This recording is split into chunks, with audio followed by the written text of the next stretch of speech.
passado, né? E hoje ela vem, nós vemos que a família, né, está empenhada, a família é espírita, e hoje ela veio trazer para nós a mensagem do dia, né? Bom dia a todos. Eu me sinto muito feliz por mais uma vez estar aqui, nessa casa que nos acolhe, que nos envolve e que nos tranquiliza o coração, desde o momento que nós entramos por aquele portão e nos sentamos aqui dentro.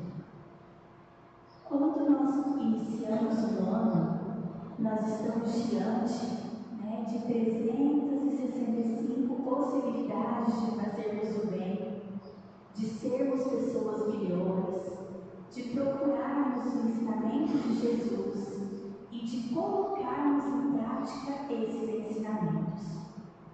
E ao nos debruçarmos sobre o Evangelho, nós estamos diante do maior ensinamento que Ele nos dá, do maior ensinamento que nos deixou Jesus, ao dizer que fora da caridade não há salvação. E aí eu pergunto a todos, o que é sermos caridosos? O que significa essa palavra tão pequena, mas que carrega em si um significado tão grande? Muitas pessoas responderiam: caridade é ajudar o próximo. Sim, caridade realmente é ajudar o próximo. Mas de que maneira nós ajudamos esse próximo? Muitas pessoas também pensariam: é dando dinheiro, é dividindo o que eu tenho com essa pessoa.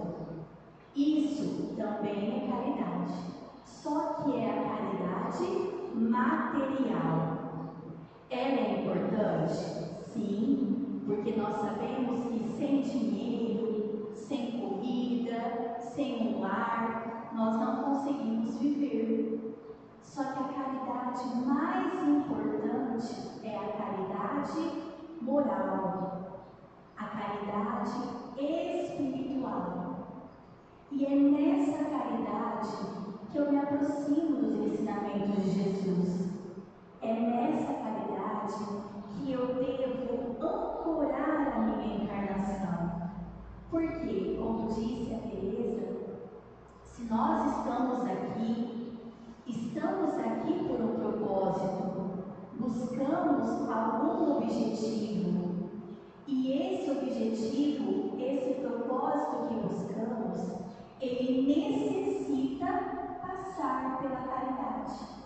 Porque se não formos caridosos, não chegaremos no nosso objetivo final, que é a salvação.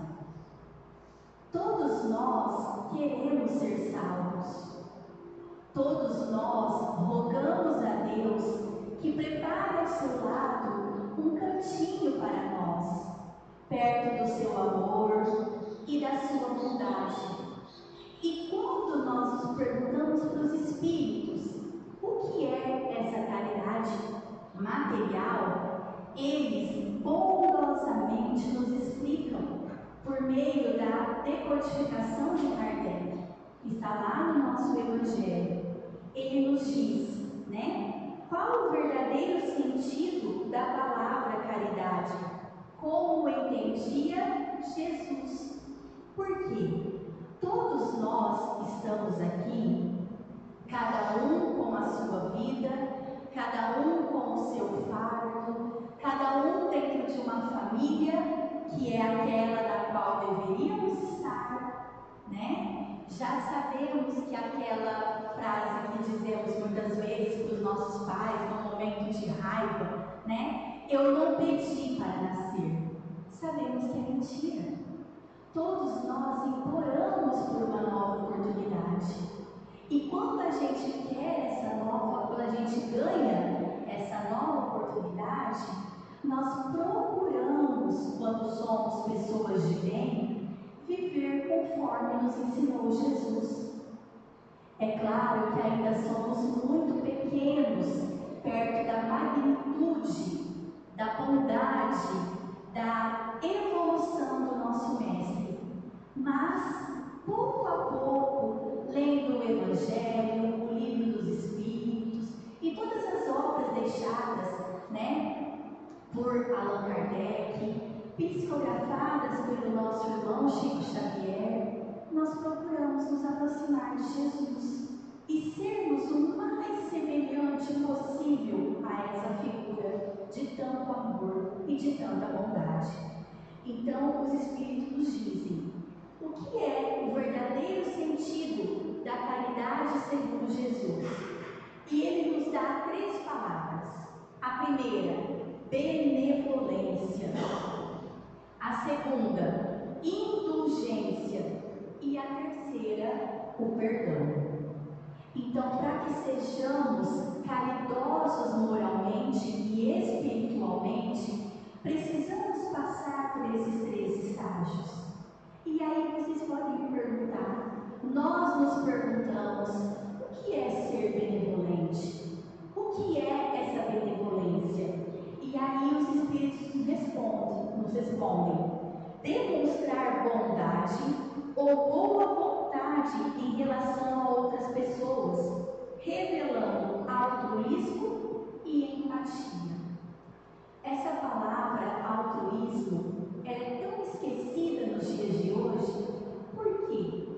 Sermos altruístas é nos colocarmos no lugar do outro, sentirmos a dor que o outro sente, procurarmos entender o porquê que aquele outro às vezes é tão duro, tão enrijecido, tão sofrido e tem pouco a nos oferecer.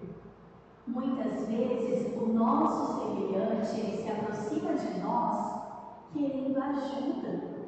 Ele ainda não consegue ajudar, mas ele precisa, ele clama por ajuda. E quando eu paro a minha vida, eu paro os meus afazeres e olho para essa pessoa com amor, sem julgamentos, eu me torno uma pessoa benevolente. É claro, meus irmãos, que ninguém sente a dor de ninguém. Ninguém passa pelo sofrimento da mesma forma que outra pessoa. Mas nós nos colocamos diante daquela situação e procuramos praticar o entendimento, né? Sermos pessoas que deixam de julgar e que procuram a raiz, o motivo do porquê daquela pessoa ser desse jeito. Então, isso é sermos benevolentes. E olha que importante, temos que ter boa vontade. Hoje em dia, nos falta um pouco de boa vontade. Por quê?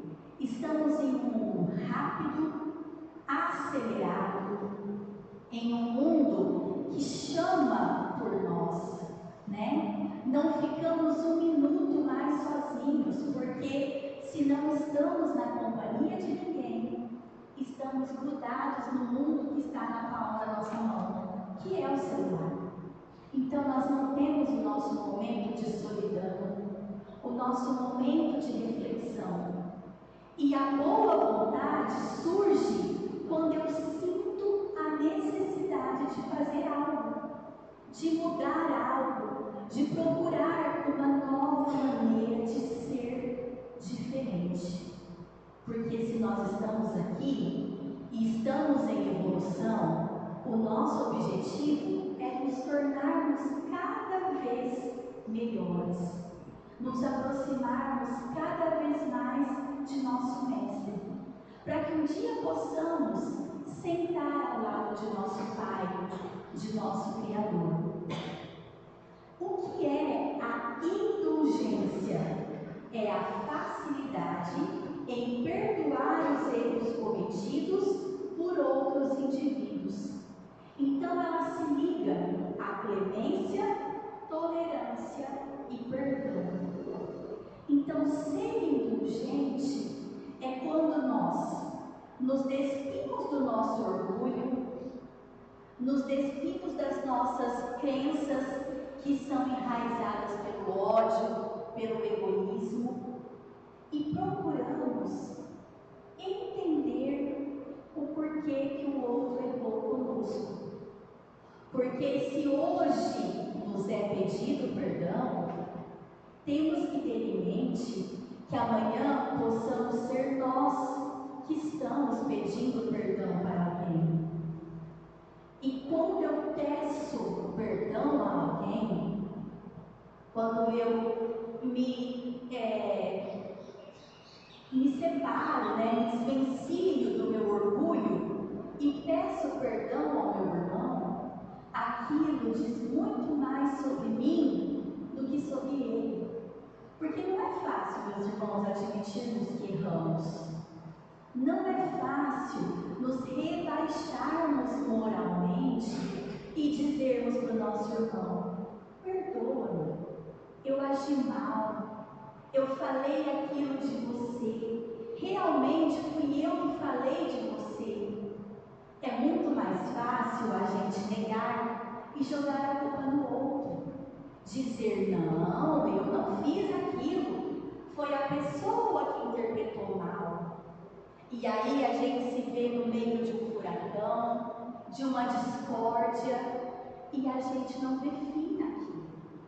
Então, quando pedimos perdão, é como se tirássemos de nós a responsabilidade e jogássemos para aquele que deve nos dar o perdão. Nem sempre, quando pedimos perdão, nós vamos ser perdoados, mas nós tivemos a compaixão, a dignidade de pedir o perdão. Agora, perdoar ou não diz mais sobre a pessoa que eu ofendi. Então, o perdão realmente acontece quando uma pessoa pede e quando a outra aceita. Mas não é aceitar só: ah, tá bom, eu te perdoo. Não.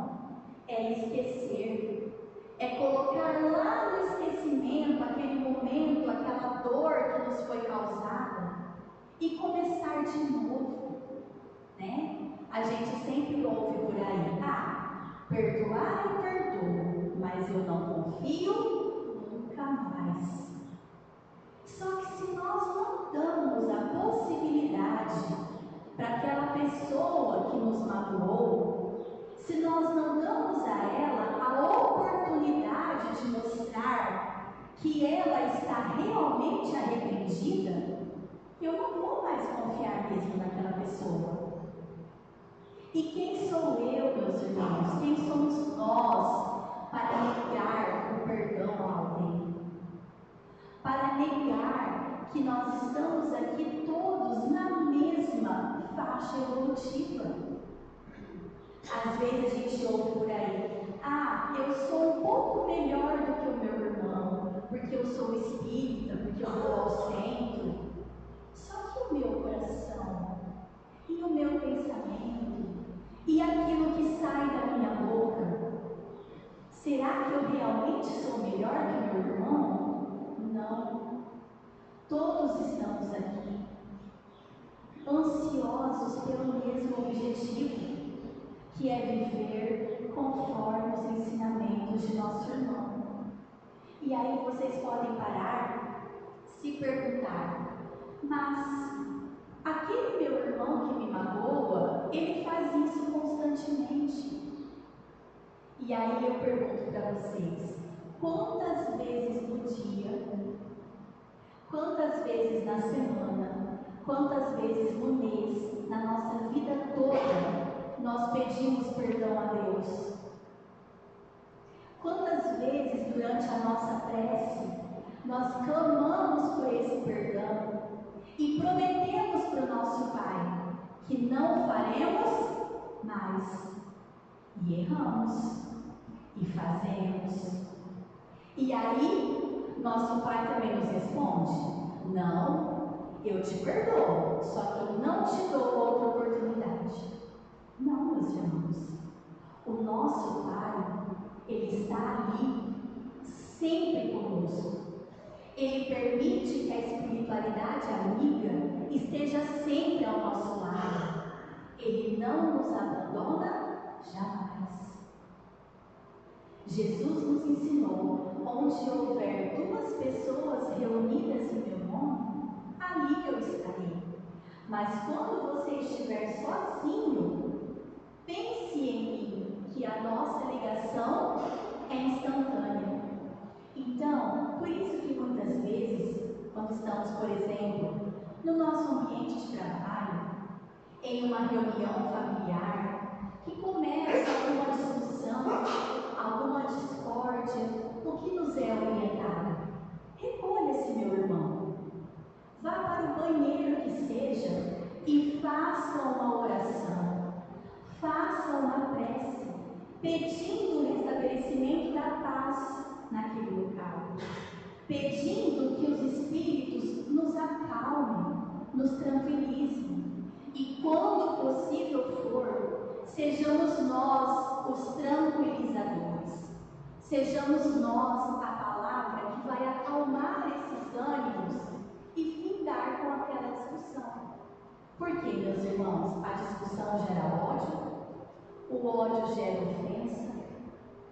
Da ofensa, a gente fala aquilo que não deveria falar. E a palavra, quando ela é dita, ela não pode ser voltada atrás.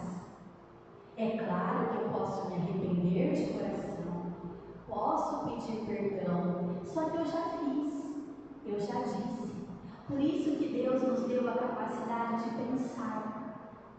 Nos deu 2 ouvidos e uma boca. Para quê? Para que ouvíssemos mais, para que falássemos menos, para que julgássemos menos. E esse é o nosso objetivo na nossa vida. Sermos pessoas que têm benevolência, que são indulgentes e que praticam o perdão. O que é o perdão? Olha que bonito que os Espíritos nos dizem. Perdão é a ação humana de livrar-se de uma culpa, uma ofensa, uma dívida. O perdão é um processo mental que visa a eliminação de qualquer ressentimento, raiva, rancor ou outro sentimento negativo sobre determinada pessoa ou sobre si mesmo. Como assim sobre mim mesmo? Eu também peço perdão, né? A Ana Paula do passado pede perdão para a Ana Paula do futuro. Ou essa Ana Paula de hoje pede perdão para aquela Ana Paula que passou. Por quê, meus irmãos? Porque estamos constantemente em evolução e aprendemos com os nossos erros. E se nós formos muito severos conosco mesmo, nós não conseguiremos esse perdão. Nós não conseguiremos perdoar ninguém. E olha o que nos diz os Espíritos: perdoar é nos livrarmos de uma culpa, de um ressentimento, é tirar do nosso coração o ódio, o rancor e a dor. É a gente começar uma nova história, assim como nós pedimos perdão ao nosso Pai misericordioso. E aí vocês podem, se perguntar ou me dizer: eu perdoo, eu estou aqui para perdoar, só que eu não consigo.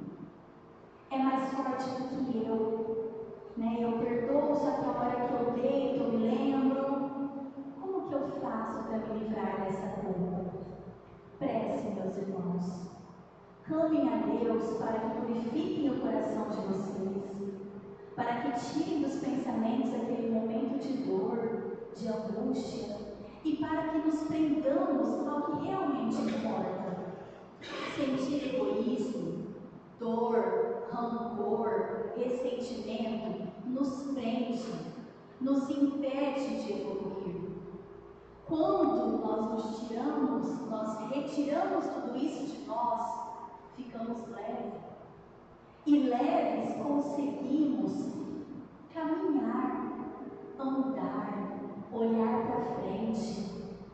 E é tão bonito sabermos que não estamos sozinhos, que temos ao nosso lado o nosso irmão, e à frente de nós, Deus e o seu Filho, que veio aqui por nós, e que quando sofria a maior das injustiças que poderia sofrer, por meio da dor moral e da dor física, pedia para o seu Pai: perdoa-os, Pai, eles não sabem o que fazem. Olha que evolução, meus irmãos. Imagine que nós, diante de uma dor tamanha que Jesus sentiu, né, ao ser humilhado, julgado, torturado, ainda pedir perdão pelos torturadores, pedir que o pai deles desculpasse o que eles estavam fazendo, porque eles desconheciam quem ele era e a consequência das suas ações. Porque essa, pessoal, é a única certeza que nós temos. Tudo o que fazemos gera uma consequência. E lá na frente, nós responderemos por cada ato nosso praticado aqui. Não tem como a gente pensar que nós nascemos como uma folha branca e que ao morrermos nos tornaremos novamente uma folha branca. Até porque nós, na nossa doutrina, aprendemos que o que morre é a carne, mas o nosso espírito, carregado de tudo aquilo que fizemos, ele é eterno. E ele clama, ele pede para nós por uma nova oportunidade. Nós sempre escutamos muitas histórias, né, de reencarnações, de pessoas que erraram. E tem uma que desde quando eu comecei a estudar o Evangelho, ela me marcou muito, que é a história daquela pessoa que pedia uma oportunidade, encarnava e com 21 anos tirava a sua vida. A primeira forma que ele tirou a sua vida, esse espírito, pulou de um precipício. Numa segunda oportunidade, ele veio sem as pernas. Mas aí, ele estava em uma cadeira de rodas e aos 21 anos, ele se jogou de um precipício. E na outra encarnação, como que ele veio? Sem os membros. Por quê? É Jesus? É Deus castigando? Não! É Deus dando a oportunidade para que aquele espírito não abreviasse a sua vida. Porque ele precisa viver, ele precisa cumprir todas as suas provas, as suas expiações, para merecer essa evolução. E o nosso Pai, meus irmãos, nunca desiste de nós. Ele nunca nos vira as costas. Ele não nos julga. Ele simplesmente nos aceita, nos ama, mas mostra para nós aquilo que nós devemos fazer. Se estivéssemos aqui, cada um por si, não teríamos o Evangelho. Os Espíritos não teriam vindo aqui responder as perguntas de Allan Kardec. Agora, se nós temos um norte, um ensinamento, nós devemos segui-los. É fácil, meus irmãos? Não. Eu vou acertar sempre? Não. Mas ter a certeza de que eu posso sempre recomeçar é muito bom. E aí, atrelado a essa benevolência, indulgência e perdão, chega a nossa última companheira, que é a tolerância. O que é ser tolerante? É aceitar o nosso próximo com as suas qualidades, com os seus defeitos e com com aquilo que Ele pode nos oferecer. Nem mais nem menos. Aquilo que Ele tem para nos oferecer. Porque aquilo que é pouco para nós pode ser muito para Ele. Às vezes, a gente ouvir uma pessoa pedindo perdão para a gente, talvez a gente nem se magoou tanto, nem tinha motivo para pedir esse perdão. Mas quando ela se coloca diante dela mesma e reconhece que ela errou, aí está a grande chave da evolução. E a tolerância, ela significa respeito, ela significa entendimento e ela significa aceitação. Se eu respeito o meu próximo, se eu procuro entender e se eu aceito como ele é, eu também vou ter essas mesmas oportunidades, porque nós não somos diferentes do nosso próximo. A gente também erra, a gente também ofende. Às vezes, não precisamos nem falar para ofender. Um gesto, um olhar, um silêncio ofende muito mais. Então, quando estivermos diante dos nossos irmãos, que possamos ser pessoas melhores, que possamos realmente desejar caminharmos juntos, porque é muito melhor, meus irmãos, quando conquistamos algo que foi batalhado por muitos. Porque com quem que eu vou festejar a minha vitória? Sozinho? Não. E outra, se fôssemos para viver sozinhos, teríamos cada um momento aqui na Terra, um momento em um mundo de prova e expiação. Eu não vim por acaso com a minha mãe, os meus pais e os meus irmãos. Eu não desejei por acaso os filhos que eu tenho. Eu não me uni ao meu esposo por acaso. Tudo tem uma linha, tudo tem um motivo. E esses motivos, eles devem sempre caminhar para que nós possamos nos tornar pessoas melhores, cheias da graça divina, cheias do nosso espírito de amor e de luz, que possa sempre nos iluminar. Então, meus irmãos, na manhã de hoje, eu gostaria que todos nós retornássemos ao nosso lar, voltássemos para a nossa família com aquele sentimento de: eu vou procurar entender melhor, eu vou procurar amar mais e julgar menos, porque esse é o grande objetivo da nossa vida. Lembrando que nós não estamos sozinhos, que temos ao nosso lado a companhia de espíritos maravilhosos e que temos sobre nós, a visão, o amor e a bondade do nosso Pai maior. Que todos nós, então, possamos ser capazes de amar mais, de perdoar mais e de praticar mais a caridade, porque sem ela não conseguiremos a nossa salvação. Que tenhamos todos um bom dia e uma boa semana. É assim.